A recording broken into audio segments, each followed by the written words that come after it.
Ladies and gentlemen, welcome to episode 71 of the Game Time Gents podcast. It is me, Nardy, here with Fish and Zolt. Boys, say hello. Hello. Hello. And it is divisional weekend of the playoffs. We have 8 teams left out of 32. They're all fighting for that trophy, and we're gonna pick who we think are gonna win these games. We got some games right, some games wrong last week. Very surprised the Bills won. I thought Jacksonville was going to take that, but Same. yeah, last night's game, we're recording this on Tuesday. Last night the Steelers got absolutely beat down by the Texans, and I loved every second of it. So Yeah, I saw that one happening. and then Mike Tomlin left. Mm-hmm. So Mikey T's out. That means the longest tenured coach in the NFL now, after John Harbaugh and Mike Tomlin are gone, is Andy Reid, I think, with the Chiefs. It's Andy Reid, and then I think it's Sean McVay. I was about to say Sean has to be up there, but yeah, big landscape changes happening in the AFC North.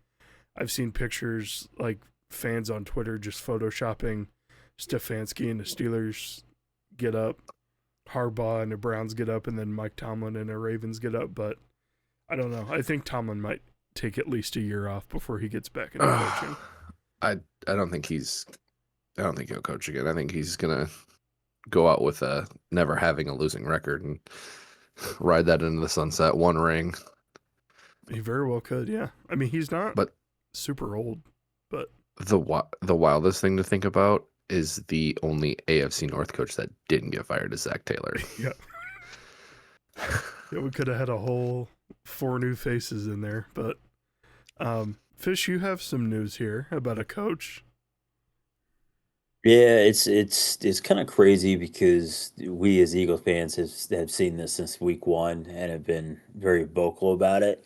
But it took Sirianni and the rest of them 19 weeks to kind of understand what's going on. So Kevin Petula finally got fired. They actually, in the city of Philly, they sent everybody home from work early, and then we had a parade in his honor, which is exciting. It's just disappointing to kind of see you got Joe Schmo on the couch who could see this from a mile away, and yet we did nothing about it. Especially with Jeff Lurie and how him and Roseman are very involved with things that nothing really happened. So Sirianni's 0 for 2 on his best friend's hires, so he should probably just sit there, not make any draft picks, keep the pom-poms up, make sure all the players are taken care of, and just be that cheerleader, and leave everything else to everyone else. So And it was AJ probably Brown. it's like I understand the whole. I don't know. There's a lot of things that went wrong this season. Players being hurt, offensive people not performing to what they were drafted with. I know that our center had a tough time kind of filling in those shoes. A lot of people look like they kind of gave up. I know Saquon was, 90% of his snaps in the backfield, he was already being hit. When we saw the few times that he did have room to kind of like rush the hole, he'd break off for a 20-yard run. So there's a lot of things to kind of talk about this season, but unfortunately I had to go against the 49ers. I think, honestly, I hate the 49ers second most outside of Dallas. The whole Debo Samuels thing, I don't know, he tweeted about the Eagles, and there's just been like bad blood between everybody for some odd reason. You got a bunch of scrubs up there for wide receiver that want to, talk their smack, and it just doesn't make any sense. DeMarcus Robinson, okay, who are you? Got it. Jawan Jennings talks a lot of stuff. Like, okay, so I don't know. There's a lot of things that went wrong this season. Kind of glad that it's over. Now we can kind of have hopefully another Kellen Moore. And there are a lot of offensive minded faces out there. Mm-hmm. A lot of big names. So it's not like Like, it's not just Harbaugh out there and like, oh, okay, every one of their mother's gonna reach out to him. You got a Harbaugh, you got McDaniels, you got Stefanski. I mean, you got a lot of people out there who are like, okay. So I don't feel, and I might be a little biased, but Philly is a very sought after area with how young the team is, how much success we've had. Everything's already there. The talent's already there. All you have to do is just implement a system where a 3-year-old can't, understand it. So, be able to read and write, I think, is really the only require. Oh, read, write, and not be Sirianni's best friend is the only requirements that we have to coach this offense. So, Fangio's done an incredible job with that defense. I think Zoltowski, you and I were talking about. I think the defense was better this year than Hmm. last year. Um, some people are saying hopefully it's exciting white and not whites, because Reed Blankenship is kind of mid. And Yeah, I and think he's a little bit. he's up for free agency possibly, right? Yeah, yeah. We'll probably re-sign him unless what's a face come back. But uh, it seems like the whole team in general just kind of like was pretty lackadaisical in some circumstances. Like there's absolutely zero reason to bite when Christian McCaffrey's streaking behind you. Zero reason for that. Give up the 3-yard run, not the 25-yard bomb. Yeah, that was Um, a hard watch. Hard watch, and it's like anybody that doesn't run straight, he makes a quick little cut, and it's like everybody turns into Madden. You can only do the whole like wheel like around to try and get a guy. I don't know. We can go on for another 7 hours, but it's a very frustrating end of the season, which from last year in the playoffs, putting up 35 points a game to barely putting up 17 with that kind of offense is tough. But a lot of good things on the horizon. I think the most disappointing thing is, again, this is the second year in the last 5 years where we had a possible dynasty with the young talent. We drafted well, got the free agents, and now it's just kind of like staggered. We win a Super Bowl, we have a boot a year. We go back and win another Super Bowl, and we have another boot a year. So just another. We're an OC revolving door. I miss Kellen Moore. Come Yeah, well, back, baby. that's Baby, come back, please. Please come your back. fifth OC in 5. It's a new OC a year at this point, right? Yeah, and I'm okay with it as long as Howie and Jeff Lurie have the final say and only say in it. Brian Johnson was not a good pick. We got Kellen Moore in there. Great. He took his head coaching job. I think it was a total mistake. And then Patula steps in. Also a major mistake. So I think everybody's kind of understanding. All right. Yeah, Sirianni, you just do the cheerleading stuff. You're good outside of that. But I don't know. The hell with the 49ers. Hope they go down. Well, they're missing Kittle now, so Yeah, it just I mean, depends on what Sam typical Darnold shows Kittle. up next week He's not going to or show this up. week. He's not going to show up. He's going to realize that JSN is, oh, I have a receiver too, and then he's going to throw it to him the last 3 minutes. So, also, by the way, I've just seen a lot of speculation out there, right? We keep talking about the Chargers, how good Herbert is. A lot of people are saying major fraud. no time. He's got Yeah, that. seen He's that got too. that Lamar Jackson postseason where he has a stellar career. He's almost like Dak, right? You see a few of these players where they have an incredible, incredible season, and then all of a sudden the playoffs hit, and you're like, How football, do I what? football? It's like it doesn't make any sense. So Yeah, saw that a little bit of the game, some of the highlights there. And it's just wow. It's I know they don't. We've said this several times. They don't have an O line. Don't have an O line. They also haven't had an O line for the last 8 weeks. still Can't find a can't way to really use win. that. I can't really use that excuse. I think by the way, did Omarion did he sing an album halfway through it, or because he had one carry for -1 yards? Did he get hurt? Did Yeah, he I take a don't know. hiatus? He just So wasn't on the field.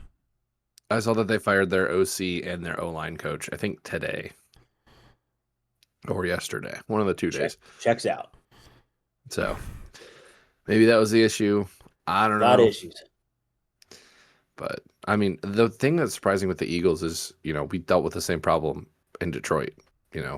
John Morton started off decent, and then all of a sudden we're not using JMO right. We're not using Montgomery. You got all these weapons, and we're giving the ball to Gibbs on the same run 4 plays in a row. Which Week it doesn't 10, make.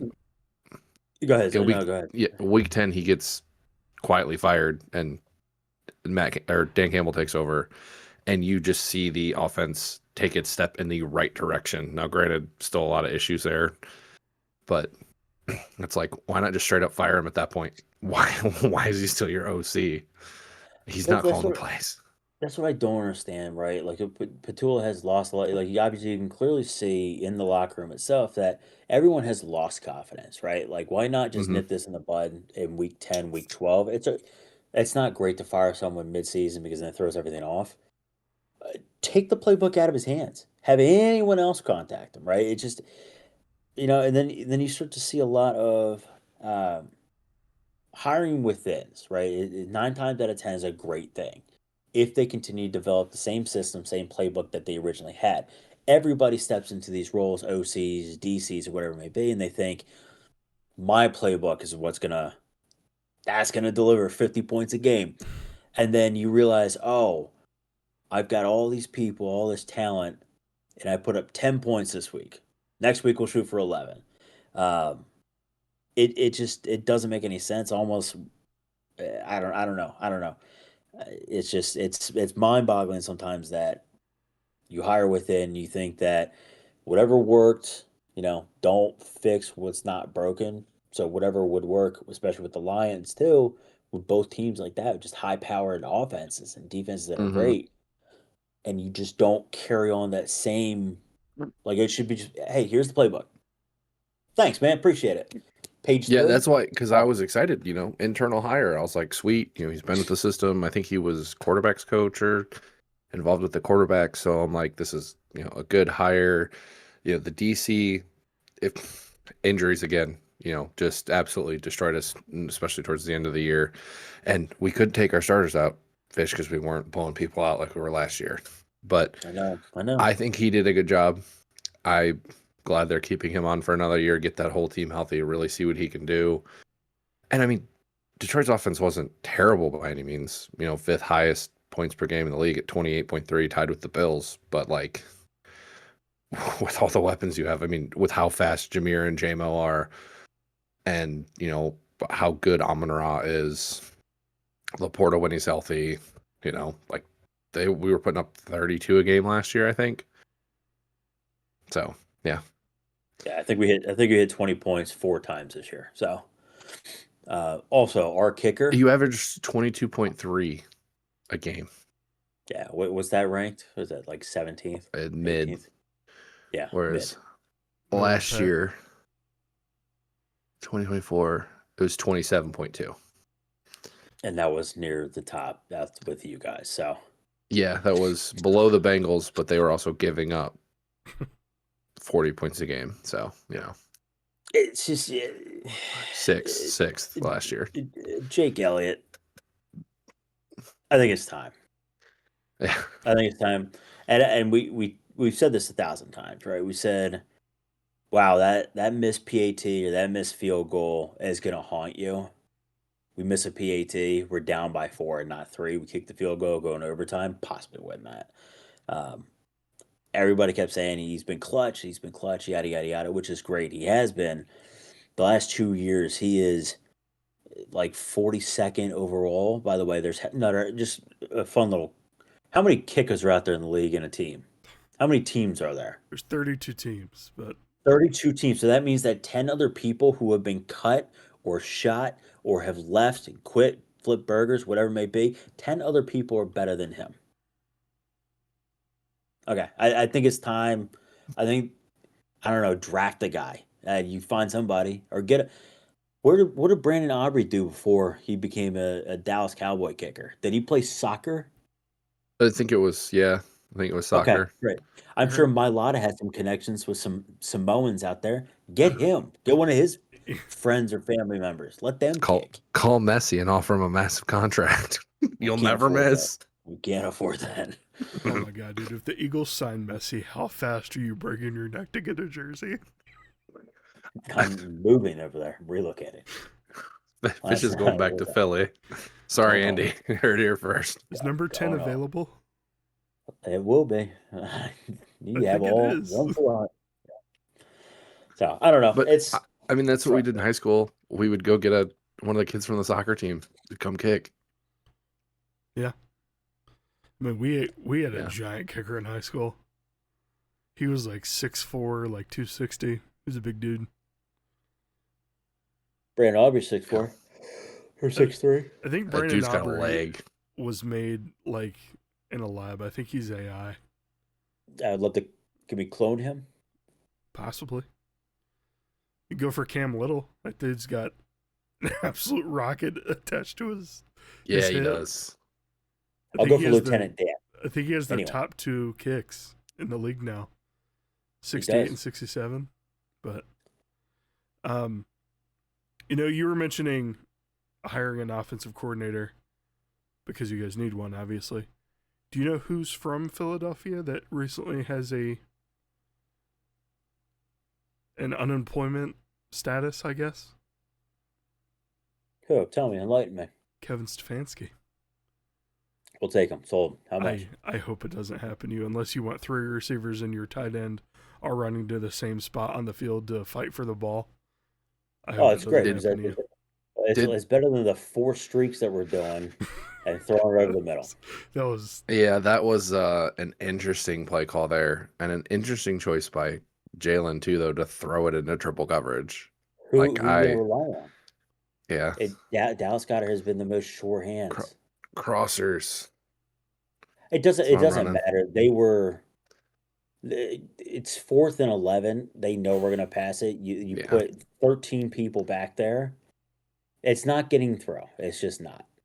What we should have done was should have had Saquon kind of float out to the slant, did a little dump pass to him, and just have him go. Or just run a halfback draw where they think you're passing it, so everyone goes back, and then boom, he's fast enough. 11 yards. Crazy. It's almost like he's a runner too. I don't know. Yeah. There's a lot of things we could talk about with that whole season. The whole season is in shambles. It's just I think I'm more disappointed with. It reminds me of like when we got Nandi Asamoah and signed all these big talents and the what could have beens, right? Or what could be. It's just you like to see that like how does Kansas City continue to do it? They have good coaches. They don't have idiots, right? They don't have the player personnel most of the time. They've got really good coaches. So it's interesting to kind of see how you could have the most talented roster. But if you have one coach or one leader that's a cancer or doesn't know what to do, the season's gone. So I'm kind of curious on whoever steps in with the Browns with that talent that they have there. I mean, the pieces are there, I think. I think you're missing like 1 or 2, but you get someone that could coach the team, could be in good business. Same thing with the Eagles, same thing with the Lions. When you get someone that's offensive minded, that knows, we need to call this play, not the same run up the middle with Saquon. They scheme for that. Offensive line is not that great this year, or maybe Lane is injured, or Cam Jurgens is having a little rough thing. Great, we're not going to keep running up the middle, or we're running it to Fred Jack. We're going to run it the opposite way, or scheme something else to kind of get that away, pull the defense away from the weakness, and kind of utilize the rest of the strengths that we have in offense. So I don't know, man. I don't know. It's over. I don't even care. Fantasy football sucks. It's all awful. Who gives a damn, What the Browns need is someone that's able to develop young talent. I don't care if it's an offensive guy, a defensive guy. You can get a coordinator to do the other part, but we're so young. I just want to know why the Lions let Mike McDaniel leave the building. Should have just said, hey, how much do you want? Okay, here, sign the paper. Get in here. So does he just want to be an offensive coordinator now? What I've heard, the Lions OC job is the only OC interview he had. All the other ones are head coaching because he had his interview with the Browns yesterday. Mm-hmm. And then he's also got the Titans, I think the Falcons. I just had it pulled up and I went away from it because I was looking up who the Browns had interviewed. We've interviewed a lot of internals, which makes me nervous, especially the offensive internals. But you've interviewed Mike McDaniel, Todd Monken, Tommy Reese, Aiden Durd, the Seahawks DC, mm-hmm. Dan Pitcher, who's the Bengals offensive coordinator, which no thank you. Well, Bengals offensive your coordinator. I mean, you're both your coordinators as well. So yeah. Tommy Reese was our OC. I would be comfortable with, Jim Schwartz getting it. I think he deserves it, but he's already done the head coach dance in the league. He was your head coach, correct? Yep, For a few years. he was. Well, then he went to the Eagles too. As well, his defensive side of things was not great, but I don't know. I just don't like. I don't. They won the Super Bowl that year, and they led the NFL in rush defense. Did we? Yeah, 79.2 yards per game. It's pretty good. Pretty good. I just like to hear you say it. I know. I don't know. It's when you go to a defensive minded coach who's been doing it for so long, and then you have them switch mentally to an offensive minded.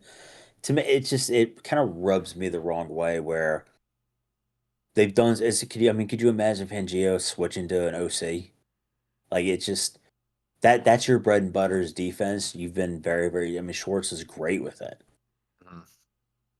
Yeah. Let's not, because then I feel like it's another dud year if it doesn't work. Then you go, okay, well now we wasted a hire because he is defensive minded. Like, yeah, he could read the defenses, but I feel like anyone in that league could make that change if that safety shadows up or you have a spy there. So I don't know. But like we've said though, there's 1,000 big names out there who are all offensive minded who, you know, could change the future of a franchise. I just don't. I don't like the whole internal hire thing. It's just it doesn't at least for us hasn't really worked out the last few years, and it's kind of been disappointing. Yeah. Yeah. No, I'd love to see Clint Kubiak in Cleveland. I mean, he's part of the Shanahan tree. Young guy. He's Glenn Kubiak's son, the quarterback whisperer himself. So if he Where's he at right now? Seattle's offensive coordinator. Okay.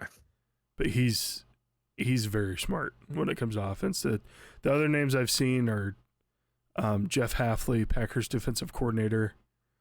I think he's the guy that always wore the hat backwards in Atlanta. Or for the Jets, I'm sorry. He was that DC. Vance Joseph, he's going to take another crack at being a head coach, as well as Robert Saleh. So those are the names I've seen pop up quite a bit. And Matt Nagy. Jets DC though, I don't know. They didn't get an interception at all this year, so I'd probably stay away from that one.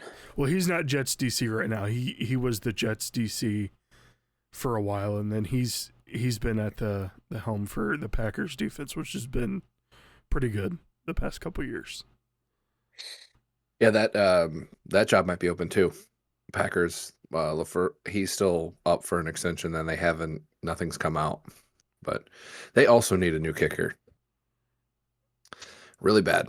Or they can keep him. I'm fine with that too. I mean, personally. They could have Jake Elliott. He might be worse. Have you so bad. I didn't write this down on the doc or anything, but have you guys seen any of the press conference clippings come out from Mr. Biscotti, I think his name is, the Ravens owner? The cookie? Oh yeah, with Mike Tomlin thing. I don't know. Yeah. He was burying Tyler Loop and also burying John Harbaugh. There was a reporter that asked a question. They're like, if Tyler Loop made that kick, would John Harbaugh be your coach? And he responded with, yeah, for one more week. Like, damn. That's wild because he's a rookie and went 29 for 33 and 41 for 43 on extra points. But they let him go? No. Okay, how are we on the phone now? The owner's just he's a very matter of fact, there's no sugarcoating anything when he was up there talking. I think he really enjoyed being the center of attention, because they're looking for a new head coach, and he's like, oh, I get to flaunt myself, but yeah. Yeah, I didn't see the Harbaugh and Loop comments, but I did see they were doing that press conference when Tomlin came out and stepped down, and someone asked him, would he be your next head coach if possible? He'd be like, only if Harbaugh takes the Steelers job. Yeah. And I'm like, just there goes the carousel. Yep, starting. But so I was going to ask you guys, which one of these coaching jobs, I think we talked last week, obviously the Ravens is the most attractive, probably followed by Pittsburgh, but which one of these dominoes do you think falls first? Like, who hires someone before anyone else? Because once I one think goes, you know the rest are going to start. I think it's the Titans because they've been looking the longest. Yeah, that's true. And Because they fired the head coach early. I think it goes probably Titans and then Giants because they've had a head start. Yeah. The Giants might keep their interim because he seemed to do a decent job with whatever was left on that team. And I think the team liked him. But I sent you the clip. Jackson Dart said, I think it was Harbaugh he wanted as his next head coach. Yeah, I saw the lip readers out there at the Ole Miss game. He said Harbaugh or Stefanski. Those are the two or that. names he said. That's what it was. So, I don't know. I mean, Stefanski's not terrible. I just hope you guys don't hire Jim. Look, we had one winning record with him. Made it to the playoffs. And then everything was awful. Like, I'll excuse the 09 season. Coming off the 0-16. Hey, we won 4 games. Yeah. Sick. 4 more than last year. Pretty Better good. than that. Wasted Megatron. Yeah. Wasted Stafford. But I think a lot of that too was our GM at the time. Oh, I mean, he made the decision. It's not for the money. Yeah, it's not for the money. $40 million. Not for the money. Guy's a jackass. Yeah. Oh. Do you guys want to play Statman first, or do you want to get into the Pick'em first? Let's do the Pick'ems first. Let's talk about some more playoff football.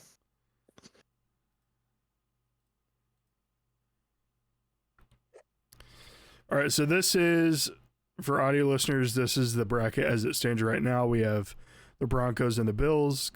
Then we have the Patriots and the Texans, the Seattle Seahawks and the 49ers. And then we also have the Bears and the LA Rams. So we're going to kick this thing off here. We're going to start at the first game this week. This is on Saturday at 4:30. We have the Bills in Denver at Mile High. Denver is a 1.5 point favorite. It's the 1 seed versus the 6 seed.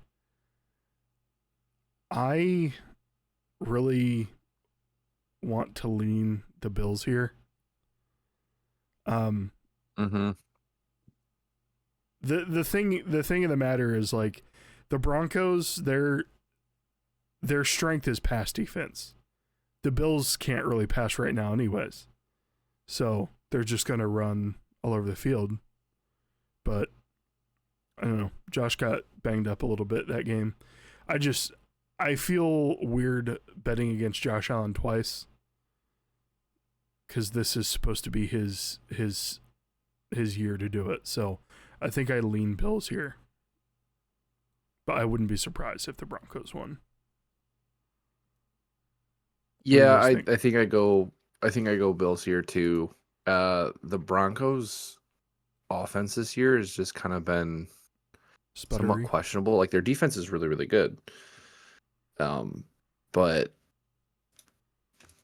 I don't know.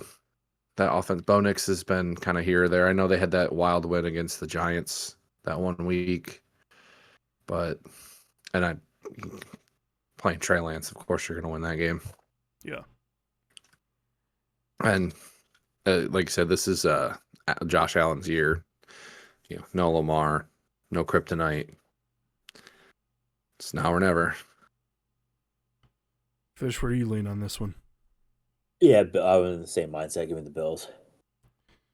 Not going to let Josh Allen make us a goat twice. I mean, you're right with PS2 there, and the pass defense is very good, but Josh doesn't really need to pass. He can when he wants, but I think his run game and Cook's run game is going to be a big issue for them, unless Bo Nix can kind of get RJ Harvey started early and Cortland Sutton on a few quick little slants and then mimmed over the top. It might work, but I think we're going to see Bo Nix trying to run a little bit more than what he's used to as of this year. Instead of being a pocket passer, he's going to probably break out just a little bit more, trying to open something up. So Yeah. I think the Bills got that. I think they play a little hot right now. I think with the Bills, Joe Brady's really good at getting his players open. Now, I know that we're kind of glazing the Broncos defense right now, but Khalil Shakir had, I think, 10 to 12 receptions against the Jaguars. And it was all due to, pre-snap motion, getting him in space in the flat, letting him kind of do his thing and getting open. And then they've also got 3 pretty decent tight ends there to kind of make up for the lack of receiving core. But as of right now, the Bills are down to 4 receivers, like actual pure receivers. They have lost Gabe Davis. They lost Josh Palmer. They have Brandon Cooks, Khalil Shakir, Keon Coleman, and the last kid, something. I don't know. It's Knox and Kincaid are the big targets there too, though. Yeah, and then Jackson Hawes is they get the ball a lot. But our next game, we have San Fran going into Seattle. We have a little NFC West battle here. Seattle, surprisingly, 7.5-point favorites. I don't know if that's due to all the injuries that the 49ers have at the pass catching position, but I think it's probably pretty safe to say Seattle's going to win this game at home. I agree with that. Also, keep in mind that Salah, or is it Salah? Salah. Mhm. I was thinking of Mohamed Salah. He's done very, very well with the injury-prone defense that they've had as well. Yeah. They scheme very, very well against the Eagles. I just don't. Darnold's going to have to throw it. He's going to define JSN early, and then with Kenny Walker and Charbonnet back there as well, it's going to be very tough because they actually know how to utilize an offense. I'm going to side with the Seahawks on this one too. I just don't think they blanked them essentially the first time. I don't know if they blank them this time. I think McCaffrey, they're going to feed him, but Yeah. they're going to cause a lot of havoc on Purdy, I think. I think this line is kind of wild. I know Seattle's at home, but I was surprised. First time they played this season. Yeah, San Francisco won 17-13, and then, final game of the season. Seattle won 13-3. I think this is going to be a really, really good game. This is honestly a really hard pick for me because with how banged up San Fran's been all year and to still come out 12-5, it really all depends on which Sam Darnold shows up. Mm-hmm. But I think the injuries finally get to the 49ers here, unfortunately. Yeah. And the Seahawks take this one in a close game. But I really could see this going either way. Jake Tongs is good, but missing Jake Tongs. Missing Kittle's a big deal. That's huge, yeah. He's such a good blocker. It's been the past 2 years for them have just been awful with how many players they've had injured. And one guy just not wanting to play at all. Next, we have the Houston Texans going into Foxborough to play the Patriots. This game, the Patriots are 3-point favorites. I think this is going to be a very tough game for the Patriots with that Houston defense. But I do think that they're probably going to break out and be the winner here. I just think Drake May is too hot right now. And he's kind of building chemistry even now with receivers. Like Kyle Williams was kind of a non-factor at the beginning of the season, and he made some big catches in the last postseason game. So I think he's going to be a pretty decent option for him in this game, and then also going forward because Derek Stingley is probably going to shadow Stephon Diggs all game, and then you've got Hunter Henry that's probably going to be able to haul in some clutch passes, but I think it's going to come down to the run game at the end of the day. And I think the Patriots are just a little bit better than Houston is at that. I mean, we're 3 for 3 so far. I mean, put me in the Patriots as well. They're hot right now. We saw this past week where it almost looks like Stroud didn't know what he was doing. There's 2 fumbles that he tried to go out of the pocket, but then didn't know where to go, kind of panicked a little bit. Patriots defense is good enough to kind of see that and capitalize on that. And then you have Drake May. you have to be, at least so far this year, you have to be damn near perfect in your game as the opposing quarterback to try and beat him. And so Mhm. far, Stroud hasn't shown that to me. The Texans defense is a lot better than the Patriots, but I think it's very, very, both teams are very, very good. But I think the Patriots defense then takes that extra step and they get to Stroud, and we know that one or two simple mistakes could cost you the game. And Drake May is just way too hot with that team. Unfortunately, kind of looking into shape to be a possible another dynasty going forward. But I think the Patriots take this one. I think they get the Stroud, and that's it. Yeah. Yeah, I think this is a big defensive battle. These top two defenses in the league, actually. But I just really like Houston. I mean, they're hot, red hot. I mean, we saw how close that game was the other night. Yes, thank you. And then all of a sudden, fourth quarter comes and their defense just blows it wide open. So I just think they continue that trend of dominance. I mean, they're holding the teams to 63 yards per game. No, wait. Why is it what? I want postseason stats. But, they held the Steelers to 63 rushing yards.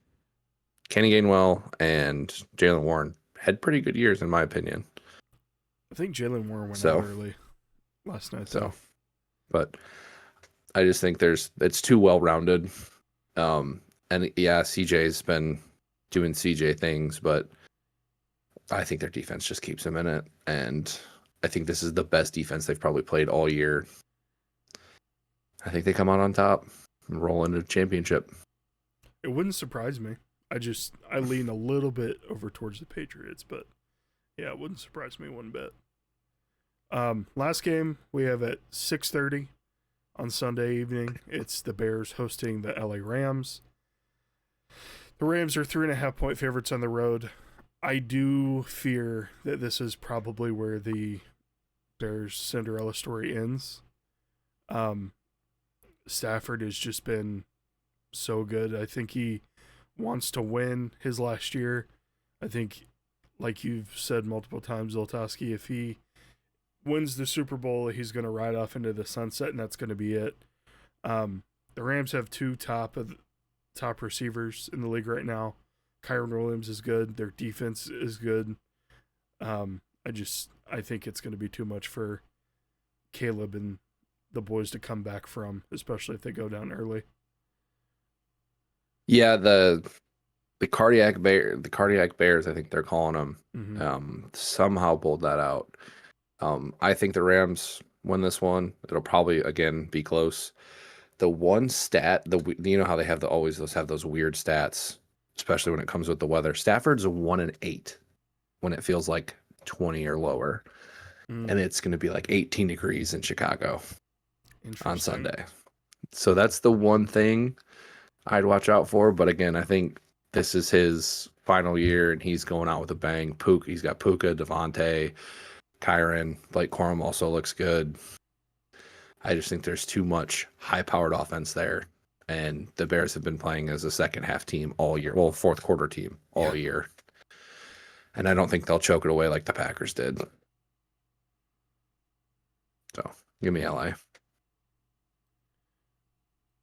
Fish, I see the wheels turning. I know. My gut says LA, just because Adams is coming back, yada yada yada. Stafford, what I don't care, right? They're a good team. We got it. I'm gonna have a little bit of faith. I think, and who's God, who's coaching the Bears now? Ben Johnson. Oh, Big Ben, like the clock tower.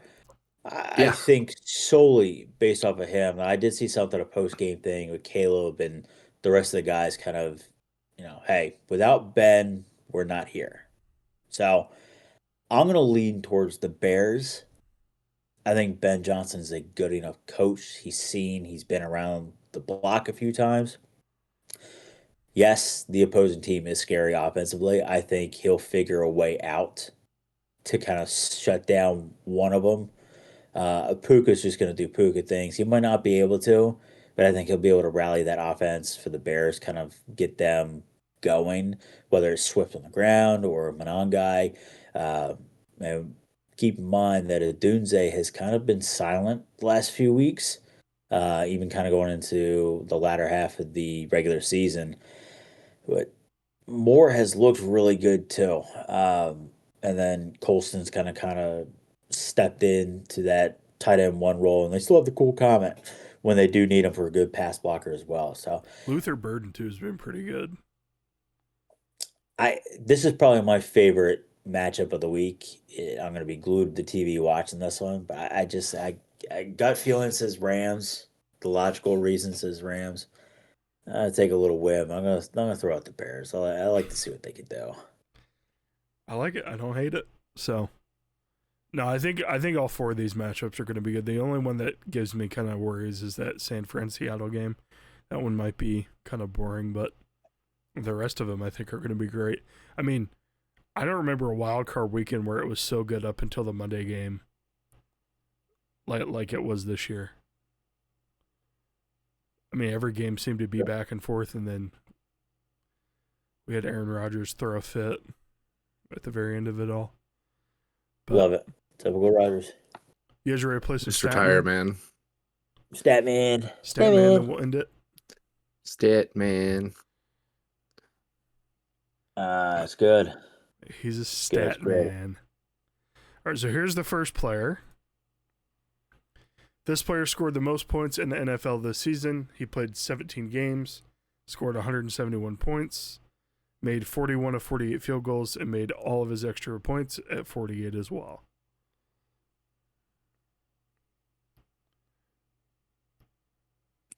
Is it Brandon Aubrey? It's not Brandon Aubrey. Was it Chris Boswell? Nope. You guys can ask That's me a good hints if shout, you though. want to. We should be able to know. It's just kickers. It is. It is a kicker. I hope, unless there's a quarterback that I Is don't it know Cam about. Little? but- It's not Cam Little. No. No, they didn't kick that many field goals this year. Trying to think of a team that kicked a ton of field goals. You can ask me Oh. division. You can ask me his It's- long field goal if you want to do that. Is it the Colts kicker? It is not the Colts kicker. Who kicked 1,000 field goals this year? It was a very high scoring team. The Rams Oh, kicker? Mm-mm. McPherson? Nope, not McPherson. No, he This he player is missed a still in the couple playoffs. PATs, I think. It's not the 49ers kicker. They've had like 7. It's not the 49ers kicker, but man, you're red hot. Was it Seattle's? It is Jason Myers. Yeah, He's I kicked- wouldn't have been able to tell you his name. God damn, I need to hold on. I need to look up his. I'm like making a trade. 10.1 points per game. I didn't know he kicked that many field goals. And he was 48 for 48 on extra points. Yeah, he was perfect on extra points. You hear that, Jake Elliott? Not fucking hard, man. Just not. Start putting the work in. You got one job. He's an accurate Myers. kicker. He's not a very long kicker. His longest in his career is 61. That's, And He's been in the league since This- 2015. With the new Yeah, his- kickoff rules, that's his- a pretty easy target to hit. Yeah. His stats are nuts. He's From week 10 to week 15. 15, 14, 13, 19, 14, 24. He was probably That's on a lot of actually fantasy good. championship rosters, but all right, this next Yeah, player good. led the league in yards after catch. He was a yak machine. He played all 17 games, had 820 receiving yards, 79 receptions on 103 targets, and had 857 yards after catch. I know it doesn't make sense. I understand that his yak is higher than his receiving yards, but He was tackled in the backfield a few times. Oh, I feel like I just saw something about this. Is it Jalen Warren? It's not Jalen Warren. It's a decent guess though. It's not going to get well either. Is he a receiver or running back? He's a running back.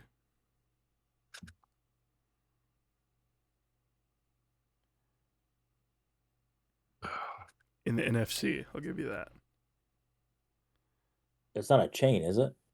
It's not a chain, no. He leads the entire league in yak, not just running backs. So he's getting the ball out in the flat and then taking it somewhere. Not Gibbs, is it? Mm-mm. Think more south. The dirty south, some would say. And then if somebody... Was it ETN? No. Fish, what were you saying? I was going to say, if for the people that didn't know what the dirty south was, you want to take a little step further? Well, back in the day, these guys were called the Dirty Birds.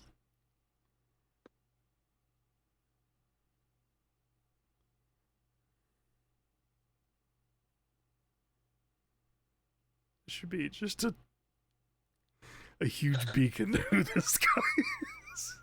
Well, thank you. It's a bird team. It is a bird team in the NFC. That's in the South. Bijan? It's Bijan. It is Bijan Robinson. All right, this next one might be a little bit tricky, but I just couldn't think about what the dirty south was. I've heard it 1,000 times. I can remember it. Fish was getting excited over there. His dirty south. What? No. I knew it wasn't an eagle, so we don't have any of those. No yaks. all right, this player eclipsed 2,029 all-purpose yards in his rookie season. Oh, was it Dyke? Yes. Or DK? DK. DK? Chamire DK. It's DK, yeah. I just thought that was a cool stat. That's That's kind of pretty good. interesting. All For right. a struggling Titans team. The next one. Promise. This player was 14th in passing yards this season. He played only 14 games, had 315 completions, 485 passing attempts, and had 3,366 passing yards. Don't know why that says yards twice. Yards. You just want to get the point across. Yeah, how no many errors this time, he said. Do we? Yeah, I know. I heard it before. No big deal. Do it every week. Touchdown to interceptions. For this season, his touchdowns to interceptions, he had 23 touchdowns, which is his career high, and 8 interceptions, which is unfortunately also his career high. Well, not too bad. No, it's really not. Played 14. So,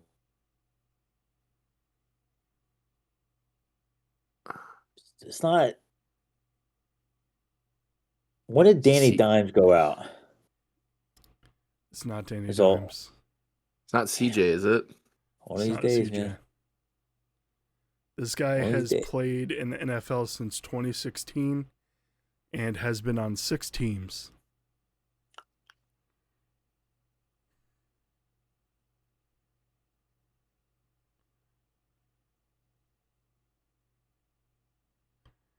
$2016. Trying to think who popped off. Is it the beef brisket? It's the beef brisket. Well done. Yeah. Record holder, Wait. Jacoby Brissett. He's been in the league for I- 9-10 years? Yeah, he came in the league in 2016. He's the Wow. same I age think as the us. Cardinals. I think the Cardinals ride with him next year and 1,000%. trade for I agree with that. Kyler Murray for something. I think you're right. I think that's Kyler- absolutely what they should do. Because Kyler he goes to looked, Oakland. that offense looked better with him, and I think it helps that he can see over the offensive line. Probably has something to do with it. It probably also has something to do with they just didn't run the ball after their third Yeah, running back 'cause they- got hurt.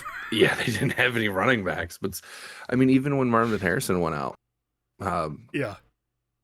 Michael Wilson came in and just was like, "Hey, throw me the ball, homie. I'll catch it," and he did.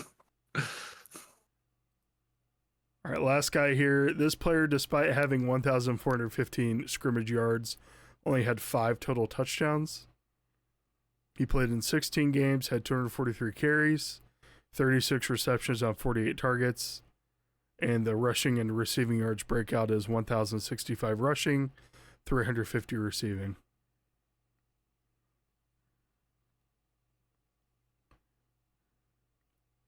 Only 5 total touchdowns. Here's a hint. We talked about him a lot on the show. Is it your boy Breece Hall? Feed that man or free that man. It is Breece Hall. Wow. I had to sprinkle that one in there. I couldn't believe he only had 5 touchdowns. Well, I can, but he only had 5 total touchdowns the entire year. Which I almost said I thought it would have been Saquon because I don't remember how many he scored this year because it wasn't as many as last year. Yeah, last year he had 8 total touchdowns. The year before that he had 9, and then the year before that he had 5 again. So he's regressed back to his rookie year. Huh. Same team though. It's awful. Yeah. Well, I guess I lied. He had 6 total touchdowns because he threw that one. Oh yeah, he did. He threw that one touchdown. And then I lost that game. Mason Taylor. But yeah. Taylor. That was a Statman episode. Or segment. We really don't have much else to talk about. I mean, football's kind of slow right now until these head coaches start getting hired and we start to see what's going on next week. I think next week we're going to go over our preseason predictions on where we think teams are going to be. Like how we thought the Colts were going to be 5-12. So we're going to look back and see how much we know ball and don't know ball, but that'll be a pretty fun it's not thing going to be go good. through. This year was weird. Great. And then maybe next week we'll have a new game because I don't know how many unique stats are out there anymore. Like that's going to jump out on the page at you. But True. Yeah. Thanks for listening. Thanks for watching. Always CGG. Thanks for being a gent. We'll see you guys next time. See you guys. Bye.